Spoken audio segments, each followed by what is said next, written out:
10-12 বছর যাবত আছি মানে দীর্ঘদিন এটা পড়ে থাকে পাই নপাই আল্লাহ বালা চলার বালা মনে করো স্কুলে পড়ো খড় ফাটিয়া হ্যাঁ তৈলি সরকার নাকি ফল্টে গিয়ে শেষে গিয়ে তৈলি একটা মানুষও পরিবর্তন ওইয়ে নয়া ঠেনাল সাহেবেলাই মানুষ আইয়ে দে মানুষ আত্মাহারা গিয়ে মানুষের তো পয়সা করি নাই তো পয়সা করি নাই কে 10 টাকা হইলেও সরাই দিয়ে 20 টাকা হইলেও সরাই দিয়ে মানুষের ফেরত নদী আর কষ্ট হইলেও মানুষের ফেরত নদী অনর বাড়ি কোন জায়গা আর বাড়ি হইলে ক্যানালের পাশে হ্যাঁ স্থানীয় খন্ডফুলি থানা বন্দর জি অনর এখন আয়ুর উৎসল যে ঘুরাইবে এই আয়ুর উৎসলে ঘুরাইবে দৈনিক কত টাকা পর্যন্ত ইনকাম করেন সম্ভব হয় দৈনিক যদি নাকি মানুষ হয় সরকার নাকি বইয়ে আশা করি আজ 4-5 হাজার টাকা কামাই পেয়েছি দৈনিক এখন বর্তমানে 200 300 250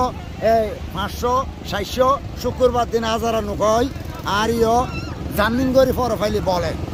হ্যাঁ তো এখন নিজের বহুত পরিশ্রম হয় বেশি পরিশ্রম অগাইতে পরিশ্রম মানে ওদের খাবার দিতে হয় এবারে কি খাবো না খাবাই দিই এবারে কুড়ো আর বসি মটরের চাম ডেলি হটিয়া খরচ হয় ডেলি যদি ইচ্ছে করে খাবাই আর 500 টাকা যা আর 100-200 টাকা খাবাই ইবে পুরুষ নাকি মহিলা এই মহিলা কত বছর যদি আছে ওনার কাছে এগুলো আমার কাছে 7-8 বছর ধরে আছে 7-8 বছর ধরে ওনার কথা শুনে প্রশিক্ষিত প্রশিক্ষণ ইমলাকে 70 জাতর লাই কোনো জাতর বেদ নাই 70 জাত আর গোড়া তুটি বেলাই আই কি লাজি আছে খবর আছে না তো গোড়া তো মোট 7 কান গোড়া আছে কোন খন চলাই এগুন আর বাচ্চা হলো চলা আর বাচ্চা হল স্কুলে গিয়ে স্কুলত তো আইলেন তারা মানে চলাই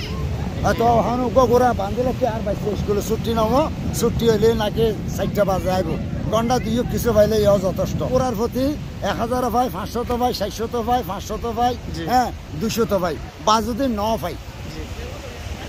ধন্যবাদ